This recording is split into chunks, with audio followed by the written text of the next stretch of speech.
God. Yes, my God. We pray in the name of Jesus. We pray in the name of Jesus. We pray in the name of Jesus. We pray in the name of Jesus. In the mighty name of Jesus. Yakamandi Alabatanda Mashika. Oh my God, the victory is certain. You are a mighty warrior, great in battle. My God, hear your servant today. Hallelujah, mighty warrior, great in battle. Masarula Kumatuko. Abagari Saruka Kwaragasi. In the name of Jesus. You are a mighty warrior. You are great in battle. Oh my God. Yes, my God, in the name of Jesus. You are Alpha and Omega. The beginning and the end. El Shaddai Elohim. Jehovah my Father. Yes, my God, in the name of Jesus. I decree as a vessel of God, let it happen today. Let it happen in our lives. I pray for transformation. I pray for change. In the name of Jesus. Hallelujah. Hallelujah.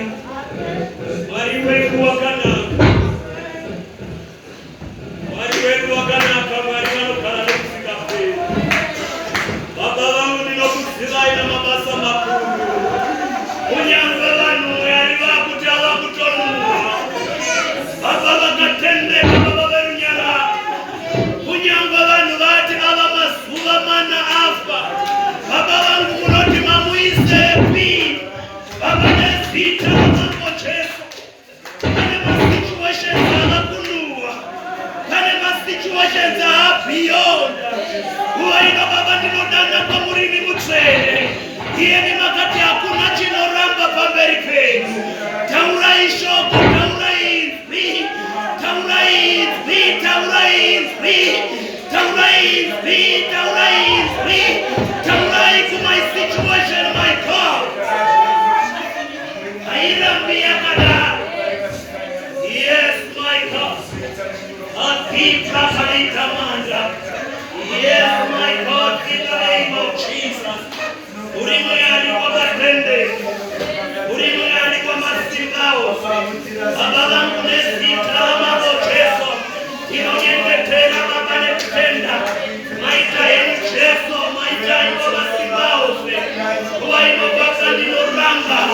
Inor panesine naro. Abalangu nika ino babanga isile kutimurimuani. Aisile nika ino kuli Jehova timurimuani. Aisile kutimupele pachikaro. You are my shepherd, I will never lack. The Bible says the Lord is my shepherd. I will never lack anything in my life. I pray in the name of Jesus. Yes, my God. Hallelujah. Hallelujah. Mari wakanaka. Hallelujah. Hallelujah. Hallelujah. Mari wetu wakanaka. Mari barukara. Invite chiko chokombera kuna Jesu murune murizo sai. Iye wakatendeka. Iye anokana nukufunga pere. Uwaya maskati ano mari wetu wanotingwa. Avangatisita kadaro. Hallelujah. Muimbi akati vanoramba vachita mabasa makuru. Iwe Jehova vazi mutsauri wavanhu. Vari vamuzandipfuura. Pamakarangarira vamwe ndirangarireivo zuva ranhasi Baba. Tirangarireivo Baba ndikova nechekunongedzera kuti chine chinge ndakaitirwa naMwari. Tirangarireivo Jehova makauno Baba nezita ramambo Jesu. Ndakumbira Baba simba guru rinobva pamuri Baba. Sekunarire pavakaita kuti kurisa mvura kuti isaruke rifambe nepakaoma.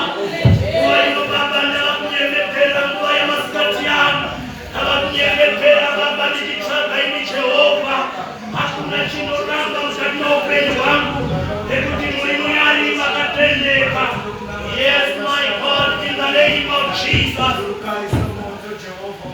Inona mataba bane kusenda. Hallelujah. Hallelujah. Hallelujah. Nokubira sekretari bali peshu zangu. Hallelujah.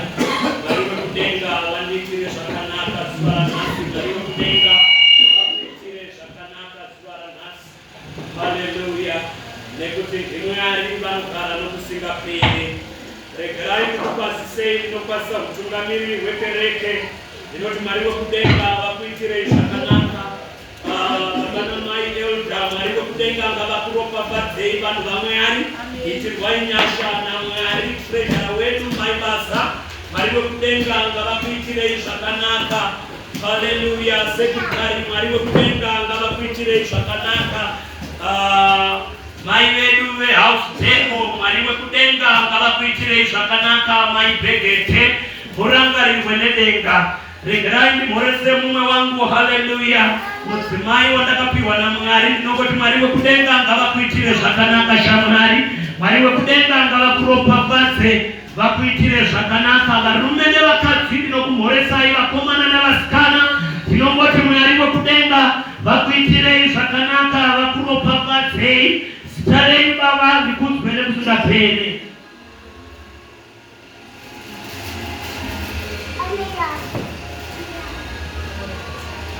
Hallelujah. Let us quickly open the word of God. Let us get into the word of God today. We want to share the word of God.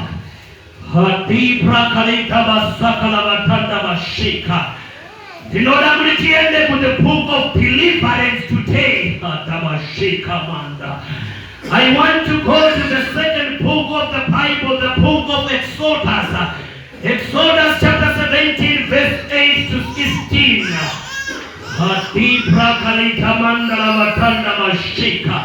Katiende ikupuku ya Exodo.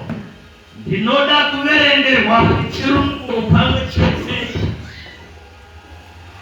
pamwe chete neshona. Katiende ikupuku ya Exodus chapter 17 verse 8 to 16.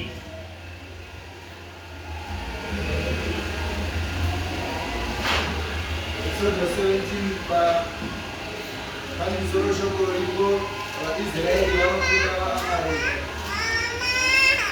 Vaisraeri vanokunda Amareki.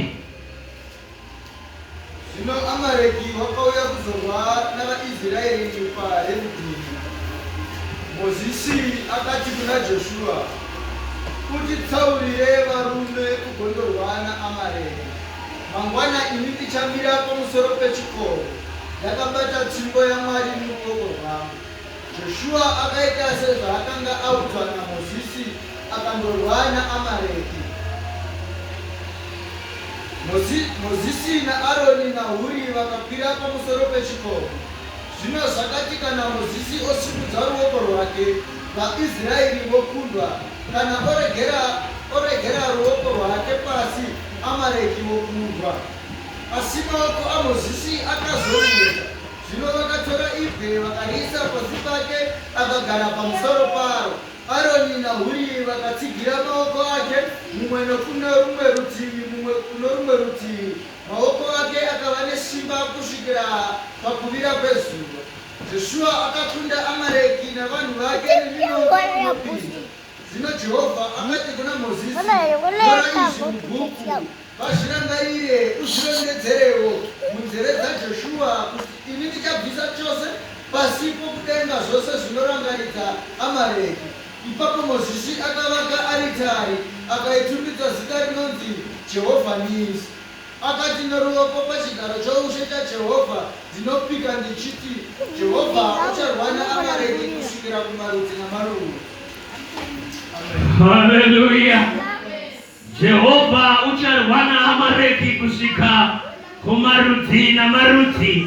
Ndoda kumboverengesa zvakare, ndoda kuti weshona wechirungu amire pedyo. Baba vangu, Baba Elder, Deuteronomy chapter 25 verse 17. My apostle Tibatirei, 1 Samuel chapter 15 verse 2. Hallelujah. Hallelujah. 1 Samuel chapter 15 verse 2. Baba Elda, Batai, Deuteronomy chapter 25 verse 17. Things where she not out Jehovah, Nava Amaleki ba. Deuteronomy 25 verse 17. Yes.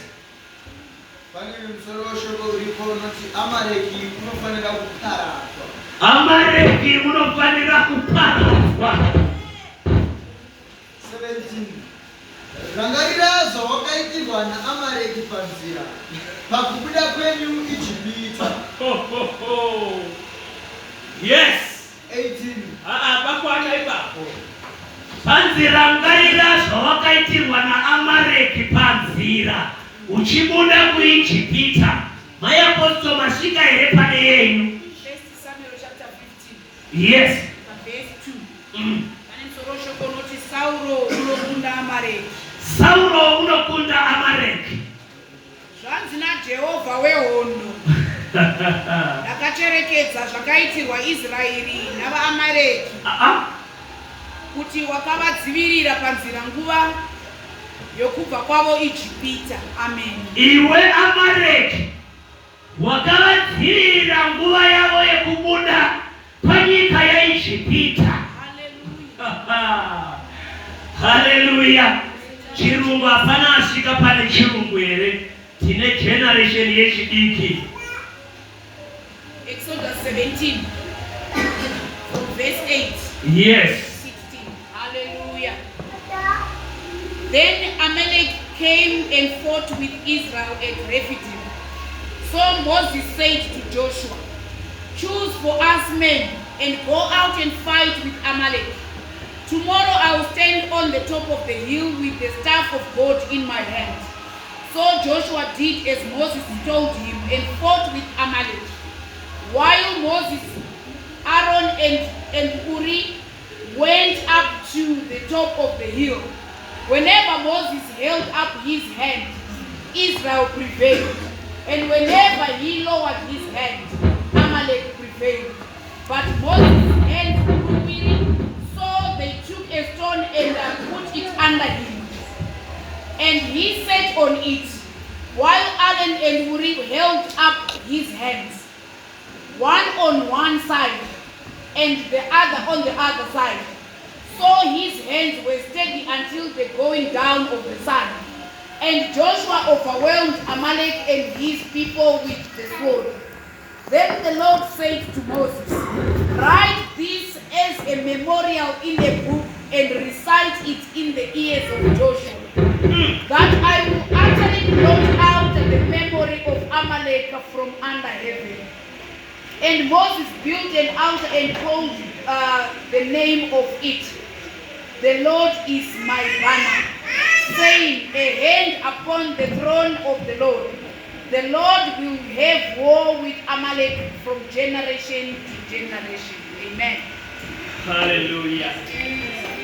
Hallelujah. Amen. Hallelujah. Amen. Hallelujah. Amen. Hallelujah. Amen. Hallelujah. Amen. Up Jesus. Up Jesus. Up Jesus. Up Jesus. Up Jesus. Up Jesus. Down devil.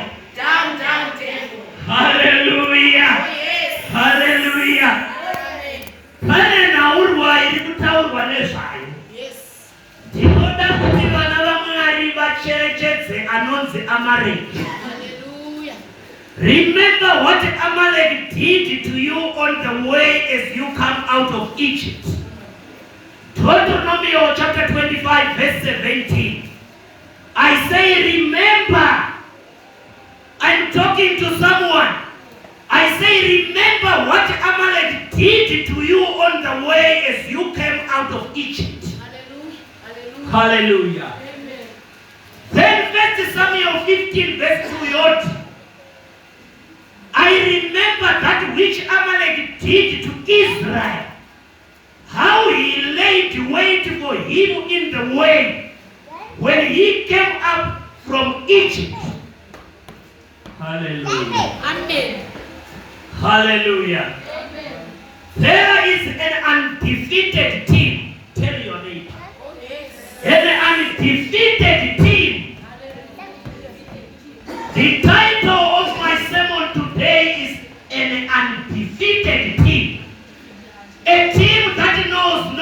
defeat. Hallelujah. A team that knows no defeat. Vanotamba bhora vanozviziva kuti kana timu ichingorova chete zvinoreva kuti mafans anoramba achifara. Inonzi home and away. Inonga ingori win, win, win. They don't know any defeat. The team you are in does not know defeat. I say when you are in the team of God, you don't know any defeat. I don't care that we are using a route where we are going to encounter a Red Sea. We do not know any defeat. Handina basa nekuti ndakananga pamara pamvura dzinovava. Handizivi chinonzi kukundikana. Handina basa nekuti kune nzara. Kana maita nzara baba vangu vanotonaisa chingwa kubva mudenga kuti ndigodya. Hallelujah. Hallelujah. An undefeated team. Now I am excited. My apostle Tini Mavereka. Paita varume vaviri. Paita anonzi Moses. Pokoita anonzi Joshua. Asi paiperi shoko raMwari rinoti chiitiko ichi chaitika. Unonzwa Moses otaurirwa naMwari kuti iwe Moses nyora pasi uzoudza Joshua. Asi Joshua ndiye ari kuenda kuhondo. Asi pane mutana akakwira pamusoro pegomo. Ndiye anonzi nyora pasi umuratidze zvawaita pamusoro pegomo. We need to be united. You need to be united. Unofana kutanga waziva kuti dambudziko rako rine the spiritual portion. Rokozoita the physical portion. Panofanira kuita Joshua na Moses. Panoshanda vese kuti tigobudirira. Taura pedyo newe. Kuti mukati mekereke muno munofanira kuita varume vaviri. Munofanira kuita Moses. Mogoita Joshua. Yati munofanira kuita Moses. Mogoita Joshua. Mapedza kuita Joshua. Ngakuite Aaron na Huru. Vanobata muranda waJehovha maoko kana kunamata korema. Ekuti kunamata kwedu hakuzi kwesata. Kunamata kunototi maoko anosvika pakurwadza. Potoda maantausi varume vakamira mukati mekereke. Vanoti mufundisi handei. Nekuti pane zviri kuitika kuti kana ruoko rwedu rwodzika pasi. Joshua pane zviri kuitika mubani. Pane zvinhu zvatisi kuda zviri kuitika mubani. Kuti inini mufundisi kana modzisa maoko. Vanhu vanodzingwa mabasa. Pane zviri kuitika mubani. Kuti inini mufundisi kana moneka. Pane zviri kuitika. Pane inini mufundisi manyarara muri muprayer room. Pane zviri kuitika mukurarama kwenu. Pavakudiwa Aaron na Huru. Vanobata munhu waMwari maoko. Chinonzi rimwe ramazuva iye mukomana anonzi Amareki amirira rudzi rwakadzikinurwa naJehovha. Kana wadzikinurwa kune madhimoni anomirira munzira. Kana wasunungurwa naMwari pane zvinomuka usati wasvika kugena. Paita mukomana anonzi Amareki haana kuziva kuti Israeri akaropafadzwa naMwari. Mukoma Moses zvikanzi matatya akabuda paIjipita. Mvura yakavaropa paIjipita. Takaita minana mizhinji nechinhu chatakabata chinonzi tsvimbo. Takaita minana mizhinji nechinhu chatakabata ichi chinonzi bhaibheri, shoko raMwari. Ndakaona nichiyamuka gungwa dzvuku. Ndakasvika pamara pamvura dzaivava. Ndikabata chitanda ichi ndikakanda mumvura. Mvura ikashanduka. Zvikanzi chinzwa Joshua. Ndo panotaurwa Joshua pakutanga. The name Joshua means he saves. The name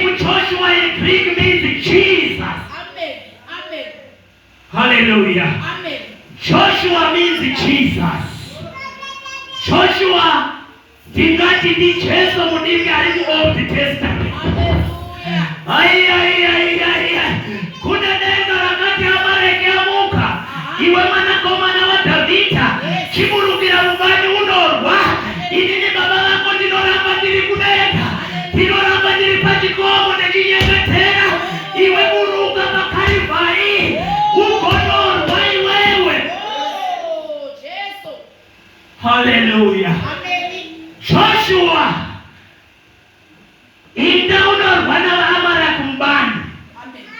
Ini ndichakwira pamusoro pegomo ndichigononyengetera. Amen. Mozisi anosimudza maoko. Kusimudza maoko is a sign of surrender. Kana vanhu vachirwa, kana kutidzarira, kana operatinga, kana zvobo pasi ikasimudza maoko, mutemo wemuani ndewekuti hamuvafuri, vatorei vari vapenyu. Hallelujah. Saka Mozisi ari kusimudza maoko ari pamusoro pegomo achisarenda kumukuru wehondo. Iye anonzi mighty warrior, great in battle. Zvinoti Jehovha tiri munorwa. Haasi Joshua ari mubani aiwa. Jesus. Hallelujah. Amen. Hallelujah. Amen. Hallelujah. Joshua ari kure ari kubani. Yeah. Haasi kuziva kuti mudharamozi ari kuita sei. Amen. But mudharamozi akwira pamusoro pegomo. Ndakwira pamusoro pegomo. Naye utachitombi nababa njira. Takwira ipapo ndasimudza tsvimbo yangu kudenga. Iyo tsvimbo yandakapirwa naMwari. Iyo tsvimbo yakanzi naJehovha kanda pasi. Iyo tsvimbo yakashanduka kuva nyoka. Tinoiziva tsvimbo iyi inoshanda. Tsvimbo yakaita minana paIsraeri. Iye ndichakwira gomo. Kukwira gomo zvinoreva kunonyengetera. Iye ndichanyengetera kusvika mitezo yorwadza. Hallelujah. I will never surrender to the devil. Yes. Tell your neighbor, I will never surrender to the devil. I will never surrender to the devil. Matiaya ngarwadza. Amen. Kana zvichibvira ndotora chipino ndosaipa. Ndati maoko aya ngarwadza. Izwi rangu ngaipere ndechidana kudenga. Oh, yes. Kana Mozisi anosvika pakurwadziwa naye maibasa, akasimudza maoko achinyengetera. Pane yaonekwa munyika yemweya. Hallelujah. Hallelujah. Kuti zuva ranhasi iri kukutambudzai. Temweya. Yeah. Musamhanya kunorwa naAmarekai kusina munhu kugomo. Yeah. Ngatikereke yedhoni. Musamhanya kupinda muprayer room kana pasina Joshua. Because hazvinoshanda zvese. Joshua kubani, Mozisi kugomo. Pane nguva, let us work together as a church. Last week I preached about the body of Christ. I say ziso ngaite basa raro. Seveka tiite basa raro. Makumbo ngaite basa rao. Maoko ngaite basa rao. Kereke ino ikosimuka. Hallelujah. Hallelujah. Joshua enda kuba onorwisa Amaleki. Nawo ndoda kumbokubvunza mubvunzo. Akazoona kuti panodzisa mudharamozi maoko pasi Joshua anokundwa ndiani?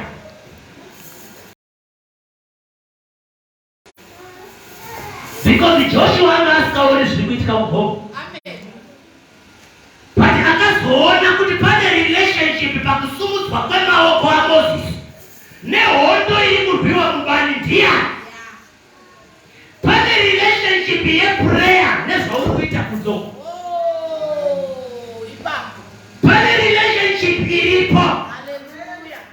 Pane zvinofanira kurwiwa mumweya, tigokunda mumweya, togozoenda kunorwa nemaoko takunda mumweya. Ndoya tinoti delayed match. Topa tinoti kana takunda tinoti enda mwana. Topa unozwa munhu wamai woti enda basa wapirwa naJehovha.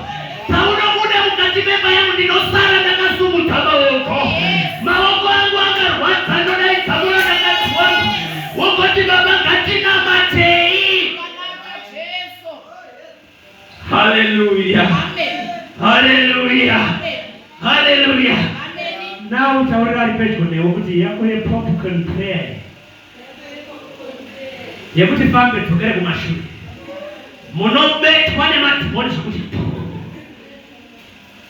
Rimwe zuwa munopisa, rimwe zuwa munotonhora. Pamunotonhora munobetwa zvekubetwa zhiya. Zvekushungurira madhimoni. Pamunoti kuchechi mazuwa ano ndakaneta. Unonga wachizwa kauchichi na devil. Uchitsikwa chibani unongoti kari pasi petsoka dzangu. Ipapo kanonga kachitaura kuti alright wapasi petsoka dzangu. Because pairega Moses kunamata. Joshua airizwa nevaAmaleki. Airohwa Joshua. Chibvunza vari pedyo lero kuti regedzai henyu handivati zvakurwadza kunamata. Pane vati zvakurwadza kunamata. Pane vari kuti zvanyanya nguva yareba.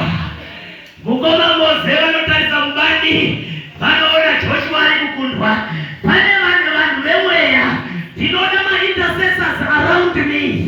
Ndinoda vanoriita zvinhu zvemweya. Ndinoda vanoona kuti baba vavakuneta iye zvino. Poita Aroni naHuri vanomirira ma-intercessors. Vaona kuti munhu waMwari avakuremerwa. Vanouya pedyo nemunhu waMwari. Unobva watanga kutaura titititi kutaura nendimi. Matibra kanita pasiteremo shikamata. Iye kamandi yaramatenda vashika. Forward ever, backward never, munhu waMwari. Hatei munhu waMwari. 7 days prayer fasting absolute. Munhu waMwari avakuneta. Unonzwa baba Elda woti munhu waMwari tavakusvika. Intercessor unonzwa woti munhu waMwari simukai. Handei munhu waMwari. Mukareka mhuri yenyu inokundwa. Mukareka kereke inoringirwa pasi. Handei munhu waMwari. Who is holding your hands? Ndiani akabata maoko ako? Bvunzai vaibaza, bvunzai vaibhegedhe kuti ndiani anokubatai maoko kana zvorema. Ndiani anokusumudzai maoko kana zvorema. Ndo panonzi munofanira kuva in partnership nevanhu vaMwari. Munofanira kuita ma-prayer partners. Munofanira kuita vanhu vanoti ngatiendei. Nekuti mukoma Mose vakava kuremerwa. Nemhaka yeeji maoko akakurwadza. Vanototora dombo voisa pasi peruoko. Hapana kuiswa chinopfava pakaiswa dombo. Rinorwadza pasi peruoko rwamukoma Mose. Kuti kudzisa ruoko is not an option mukoma Mose. Handei vamwe uwo vakubata ruoko uwo vakubata ruoko. Kuti maoko enini nigara vakasimuka. Tigokunda muMwari. Topa tinonzwa Joshua. Anokunda Amaleki the sword of the spirit. Topa tinonzwa Joshua. Anoita victory. Asi wava Moses. Kuti Joshua arege kuzodada. Nyora zvaitika pamusoro pegomo. Wozopa Joshua. Wokuratidza kuti hondo yakakundwa naJehovha. Hondo haikundwi newe. Inokundwa naMwari. Anorwa hazi wewe. Anorwa ndiMwari.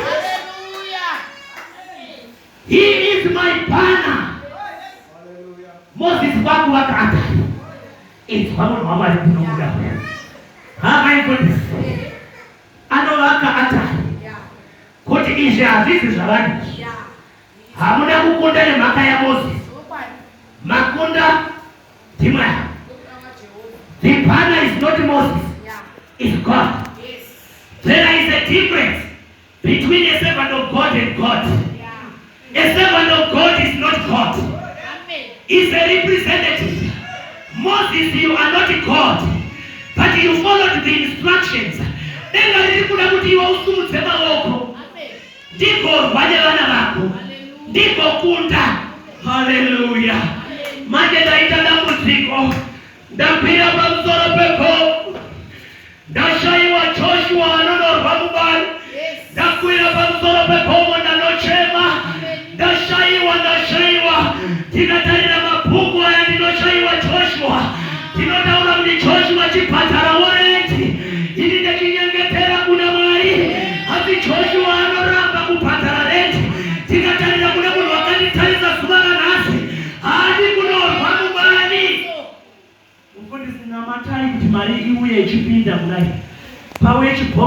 inounzwa nechikwapa. Akanaka Jesu. Mari haiudzwi nechibhokisi, iri mumaoko ako. Dambudziko rakaita nderekuti iri mumaoko emunhu asiye. Mari Mwari vanayo but iri mumaoko ako. Mwari vanoti chibhadhara nzvimbo yandinopindira chechi panorumbidzwa zita rangu. Mozisi ari pamusoro pegomo, iwe Joshua chiusa the sword of the spirit chirwisa vaAmalekite. Akanaka Jesu. Iwe mwanasikwe sangano chirwisa pakubhadhara orendi.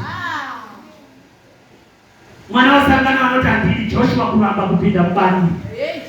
Ndiri munonamata, ndiri munhu waMwari, asi chipindawo mubani haapindi mubani. Taurira pedyo kuti uri kupinda mubani. Akanaka Jesu. Taurai nesu masikatani. Ndabvunza sekretari ndikati tipei mabhuku. Zuva rakati mahwekwe naiye denga rikati nhai mwanangu, zvawasumudza maoko kwandiri vanana Joshua vako vanoenda mubani varipi? Ndikati what do you mean? Zvikati vana vako vaunotaura kuti chiitai, ndinoda kuvaropafadza. Kana vakabhadhara rendi yemba yangu inini, ndichaita kuti vaite dzimba dzavo. Zvikati kana vakashongedza imba yangu inini, ndichashongedza dzavo. Zvikati munoda kugara mudzimba dzakanaka yaJehovha riri dongo. Mwari wekudenga dai vatiitira nyasha. Dai vatiitira nyasha. Mainda dzedza dzivari kuchema. Jehovha tirangarirei. Joshua chipinda mubani chibvisawo chegumi. Joshua anoti handidi kupinda mubani, ndoda kusara ndiri kutende. Tinorohwa naAmalekite, tinowisirwa pasi. Tinowisirwa pasi. Hallelujah. Obvunze kuti what type of a Joshua are you? Iri bhuku iri secretary matira kanzi chii? Ndo zvakapiwa kwati monthly subscription. Can I open it? Can I open it so that I check the Joshuas? Monthly subscription ndeyekungoti tibhadhare nzvimbo ino yatiri kunamatira ineyi. Kuti tirikite Moses akwire pamusoro pegomo, ndiri pamusoro pegomo iye zvino. Asi nzvimbo ineyi kuti Moses akwire pamusoro pegomo panodiwa Joshua anorwisa vaAmalekite kuti vaende kure. VaAmalekite ndonhamo chambwa nemunyama. Jehovha vari kuti nyika nokuzvara kwayo ndeyangu, ndiedzei. Zvanzi ndiedzei. Mugoona kuti handizaruri matenga here. Chimondiedza nekubhadhara 50 rand. 50 rand chaiyo yekuti zvikanzi kumba kwako ubhadhari rendi. Kunzari pedyo here. KwaJehovha ndokusingabhadhari. Hallelujah. Ndati kwaJehovha kungouya handiti vabvunza vari kupedwa newe kuti mumasubscription kuti zvinoita munhu waMwari handichakwanisi kuti ndidonongodze mazita because ndakumubata. Zvingangozonyadzisa kuti mai vakakura kudaro, baba vakakura kudaro, vasingazivi kuti imba yaJehovha inobhadharirwa mari. Pano panoita 600 rand ndiJehovha vakatiitira nyasha. Asi madzimai maviri aya vatotsukira vanyara. Vabvunzei mai vazamusonyara vareva musoro. Pana mai vari pano vanotenderera pana mai makapovaona mai apostle secretary bozerezerai mai njira yatika kuti vanoita sei mai vavo. Mukaona vachitenderera vakada kundinyadzisa rimwe zuva vakabata dhoiro zvikanzi hamupindi mukati merumu musati mandipa rendi yangu. Vakabata imwe kereke inopindapo yezve zvichena zvikati kungopfeka zvichena zvisina basa. Imomo musikabhadhari mbavha dzavanhu, musikabhadhari rendi. Munoda kuuya muchiimba pano muri vanhu vaMwari rudzii, musikabhadhari rendi, musikatendeki. Zvikatitora mwiri ndavhara mupindu. Kunyadziswa navahedhe. Mwari wedu aripi? Kunyadziswa navahedhe kunzi hamupindi kunonamata Mwari wedu nemhaka yerendi. Faro, let my people go. They want to worship me. They want to worship me in the Mount of Sinai. Let my people go. Hallelujah. Chitaurira vari pedyo newe kuti iwe Joshua uri mhando iya Joshua iwe. You do not obey. Hallelujah. Hallelujah. Pane rimwe rakapiwa kuti pana. Pane rimwe rakapiwa pana. up disciples of all nations pledges. Hallelujah. Hallelujah. Zanzi na Jehova maneko zamakati munonditira ziripi. Nangoti pakaita COVID kana COVID yaitika zvinoreva kuti ndikakupai grace period yekuti irebe vanhu vobva vandikanganwa. Makaita chitsidzo neni mukaita mapledges ndikati neni handina kutomboita pledge iyoyo. Zvikati hazvina basa kuti hauna kuita pledge iyoyo. Ndakanyora pasi kuti vana vangu vati vachanditengera chokuti nechokuti. Hallelujah. Joshua itabasa rako. Hallelujah. Joshua itabasa rako. Together we win. The undefeated team. Hallelujah. Na ndikatarira pana pandiri mukatibekereke ino. Ukatarisa pakona ili pane zvinorira. Pane nguva zvisingariri zvinhu. Joshua ngaaite basa rake. Pane paunoona kuti apa panga kuti nditore munondo. Ndinorwa navaAmalekite. Hallelujah. Hallelujah. Remember what Amalek did to you on the way as you come out of Egypt. Hallelujah. Yes. Remember. Diana anatipromisa kuti nzvimbo ino ichachinja. Hallelujah. Ndatindoda kupromiswa kuti nzvimbo ino ichachinja. Hallelujah. Nai secretary regerai modzokera ipapo mweya waMwari kutaura neni. Zvanzi naJehovha kana vana vachiremerwa ne50 rand vakuze kuti ngavangouya kana ne15 rand pasondo yega yega inokwana 50 rand.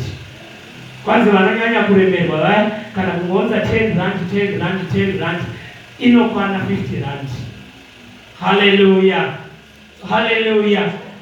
Mwari wekudenga dai vatiitira zvakanaka. Pana woere anoda kurwisa mubani Mwari vachiita basa ravo.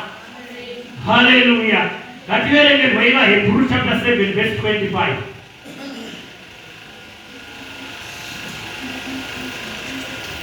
Ngativerengerwei vaHebrew chapter 7 verse 25.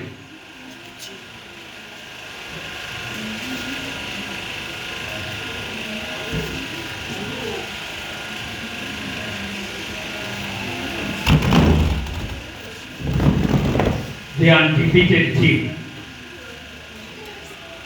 Mutimu hii kana inonzi undefeated nai baba elder.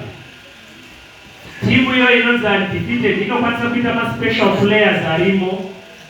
Zvikadamuka namda Messi kana Ronaldo kana umwe player anitika. Ndo ma-player asainwa na Mwari. Imwe player yacho yainzi Moses yakakwira gomo, imwe ikanzi Aaron, imwe ikanzi Hur. Imwe yacho ikaenda mbani ikanzi Joshua. Kozoita rudhende rwemasoja rwakazochirwisa. Haruna kutaurwa nemazita. Apa ndo panotanga kubuda Joshua the assistant yake. Hallelujah. Tasvika here. Ngandiverengere.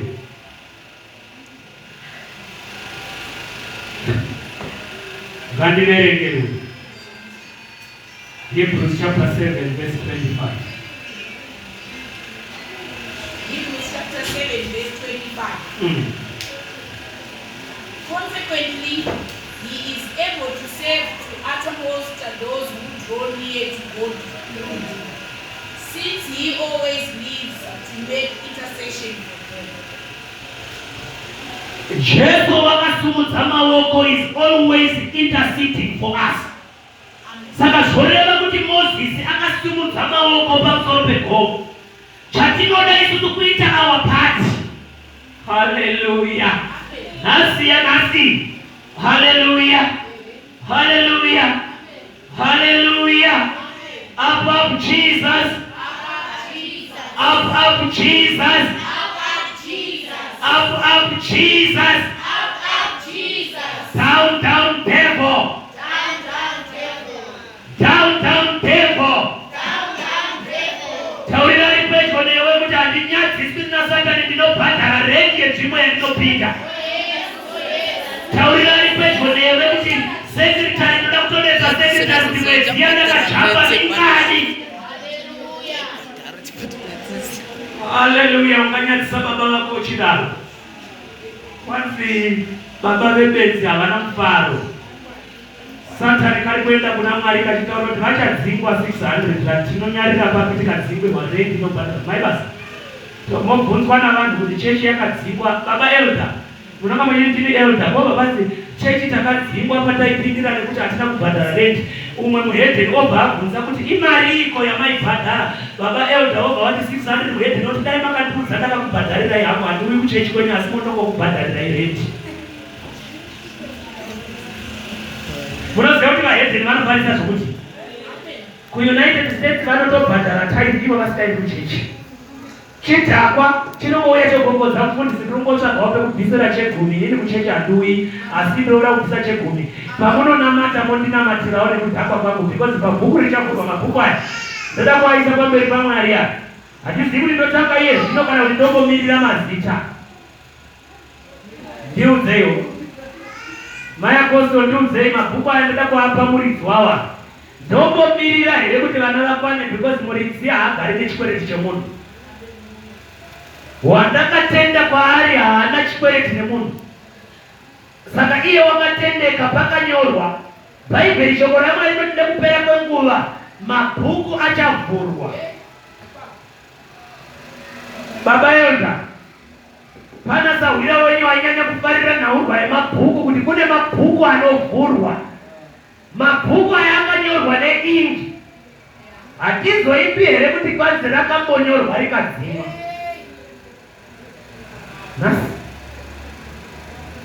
Kana kuti sekretari vanondivenga. Nhai sekretari pane vamuri kurega kunyorawo. Aiwa rega ndimbomadzosera. Ndichazotora mabhuku aya ndoda kuapa muridzi wavo. Mandinzwa zvandataura. Ndoda kupa mabhuku aya muridzi wavo. Mari yatiri kubhadhara pano ndeyerendi yekuti tipinde chechi. Endi Mwari vekudenga dai vatiitira zvakanaka. Muri kuona zvese izvi imari. Mazviona? Ivo vanoita dheko avo itaimu yavo yavanokurumidza kuuya kuisa dheko. Uri kuona cheya yavagara. Waona jira rakaputira cheya. Ndeyepurasitiki urikuzviona. But pane umwe Joshua ati ndinonorwa mufundisi namataini ndakunopfekedza cheya. Pane munhu anotaura kuti mufundisi muri kukwira gomo muri kuenda kuMount Zion. Asi ndinoziva kuti muchadzika munoda kuuya kunamata Mwari muchechi. Ini ndaakubhadhara rendi. Hallelujah. Ramapuleti rataurwa iro. Mwari hatigoni kupromisa Mwari tozochinja. Kwanzi COVID iriko. COVID is not a problem to God. Remember, tinochema kuna Mwari kuti Mwari we have delayed, but tinofanira kuzadzisa. Pane vakataura kuti tichapa Mwari chakati, tichapa Mwari chakati, tichapa Mwari chakati. Nai my treasure na secretary vanhu ava munovapa up to what ya?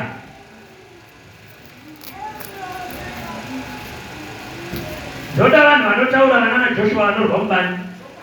Imi ndiri matopinda bani renyu. Vana vesangana vakateerera. Vanoda direction. Mapledges akaitwa ndagore ripya. Is 2019. But 2019 kwakabuda dambudziko kukaita COVID. Isu sevanhu vekuti tinonga tichiti tiri kunzwira vanhu tsitsi tikataiwa kusatevera vanhu. Asi pana atevera madeko ati chii chiri kuitika. Hino ina handingaregi kukuudza. Hallelujah. Dai Mwari wekudenga vatiitira zvakanaka. Ndiri kunzwa vanhu vari kutaura kuti sekretari unofana kuti yeuchidzane kuti nguva yakareba kuti tanga tapledja chii. Saka sekretari ndokunga vachaenda kuma-inbox evanhu kuti iwo wakapledja chokuti nechokuti. Mwari wekudenga vachitiitira zvakanaka. Maibasa musati mataura ndati vanhu muri kuvapa kusvika riini.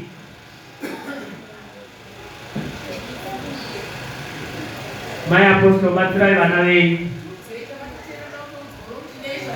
Amareke angada baba yote. Sauro wakazenda unoponda vese akasiya chii? Wakasiya chii baba yote? Unonzwa muprofita kwanzi ndiri kunzwa mombe dziri kukuma munzeve dzangu. Zvikandadzisira chibayiro chenyu zvikati aiwa ndizvo zvandataura kaizvi. Hallelujah. Tiudzei takateerera. Hallelujah. Handingaburuki pamusoro pegomo rino ndisina kupa direction iri straight. baba Elda ndo walikukonza walichokwadi kukonza vakuru kwakanaka nekuti vakuru ndo varidzi vanokuudzai kuti zvakati iye wakateerera ari pano.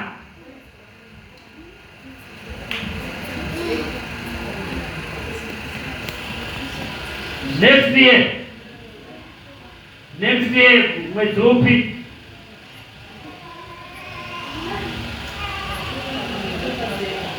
Kwa mno wamari walikwenda mbele.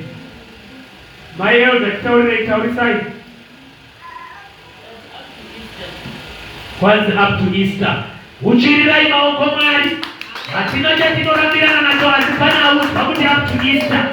Auti watia akaterera ndiwo mroti makatendeka makamukaima kaiweko mwari makatendeka you are faithful God. Zanzi Jehova nevana venyu zanzi pa Easter. Hallelujah. Ndimai vane rudo nevana vavo vauchirire Mai Elda. Ndimai vari kutora zvese kuti mari inotsvagwa zvese zvinotsvagwa saka vati paEaster hatigoni kuita mamwe mapledge tisina kupedzana. Rinonga rave dambe. Musagura zvimwe zvinhu zvokuti vanoda zvakati tinotanga taita zvatakapromisa kana tisingakwanisi tinorega kupledge. Mwari wekudenga vatiitire zvakanaka. Toda kuti tigosimuka, toda kungonyengetera, toda kuti ugonyengetera kuti I want to do my part. Hallelujah. Today God revealed to me different departments of this church. Ndaona ma praise and worship 3. Mandipo zvakataura. Ndaona imwe stage yavandiratidza vapedza kuratidza vachiti prepare my son, prepare. Ndaona praise and worship yerechidi. Pazoita ma praise and worship maviri emadzimai. Asi madzimai anga ari kuside uku anga ane uniform, madzimai ari kuside vane ma uniform praise and worship. Tikaona ma MC maviri. Paita mudhara nebvudzi rewhite azoita MC because paita mufana uchidiki angauya pagomo iri. Auya pachigomo iri abva aita samasoundi denga ringachiti taurira mufana aburuke kubva pagomo hapatambiswi napo. Ndadzinga mufana wekuti mufana bvapo ndasimuka muchechi yanga yakaita ungatei ground rakazara. Tikati mufana bvapo asi pasimuka mutana ane bvudzi rakachena. Mutana iye ndiye azoita MC. Mutana iye ndopa azotaura kuti praise and worship haifaniri kuita one. Dzinofana kuita yekuchinjana. Kuti mwaka unovana namai vachiti tisu tinoda kumboibatawo praise and worship. Vanasikana vachiti tisu tinofanira kumboibatawo.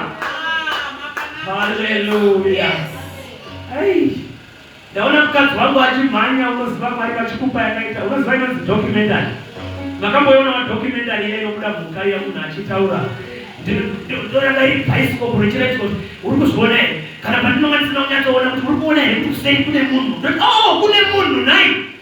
Ndadzwa mudzimai wangu achitaura ipapo kuti ndojoina ipi yamadzimai ini ndiri mai vanopedzisira voti tiri kusarura amira pakati madzimai. Maimbirwa vachiitwa mai vakati tanga tasvika kuiko chaiko. Kunga mirozi dzanga dzichimba mutsvene. Mutana uyu zvaazongatidza manje. Azoti adzika zvinganzi yava nguva yekuparidza evhangeri. Asi paataura mutana uyu ari kutaura kuti nguva inei 6 o'clock. Muparidzi anosvika na 10 p.m. Tikati nhai Mwari kereke inosvika na 10 p.m. zvikanzi basa rinofana kushandwa.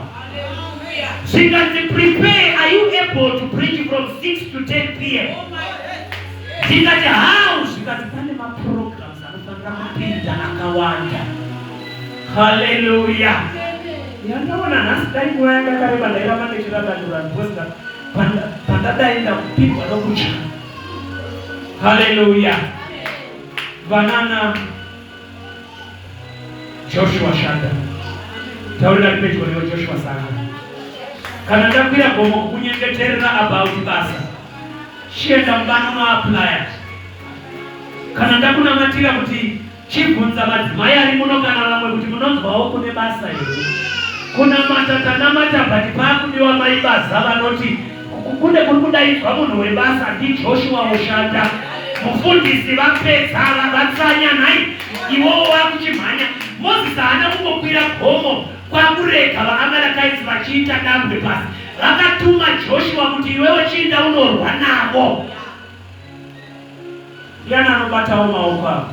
Ngasingodawo vanobata maoko avo. Ndiani vari prepared kutora dombo kutsigira ruoko rwangu?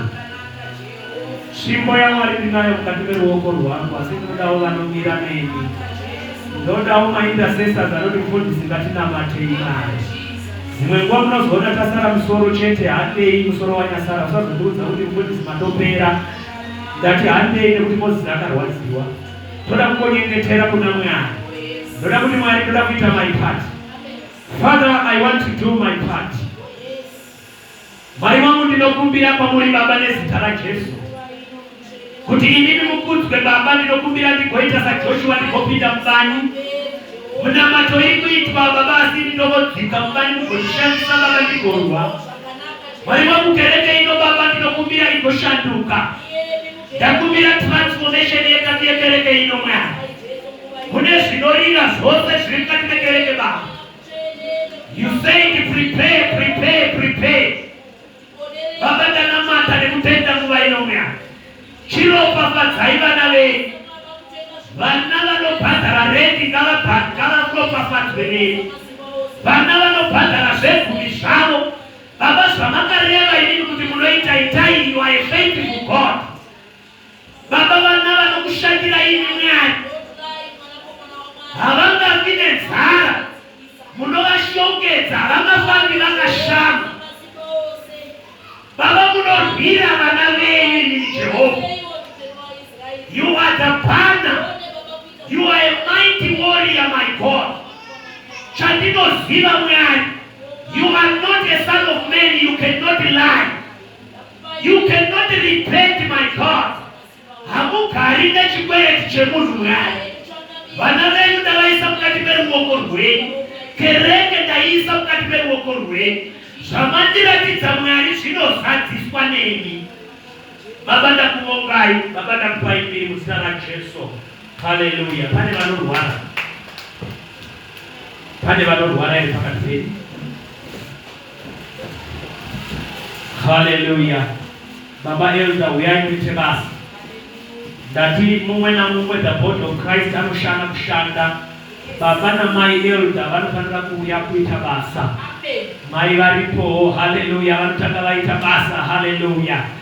Vanhu vanoda kunyengetererwa. Haleluya. Mai Apostle, vanhu vawanda, uyai muite basa raMwari. Yava nguva yekuti tose tiite basa raMwari. Haleluya. Vaimbi, yava nguva yenyu yekuimba chimbo chekuti vanhu vachinamatirwa vanorwara pane zvinoimbwa. Haleluya. Kana tikapedzana vava toda vanoda mabasa. Tikapedzana vava toda vanoda dzimba. Nhasi tombogumira ipapo.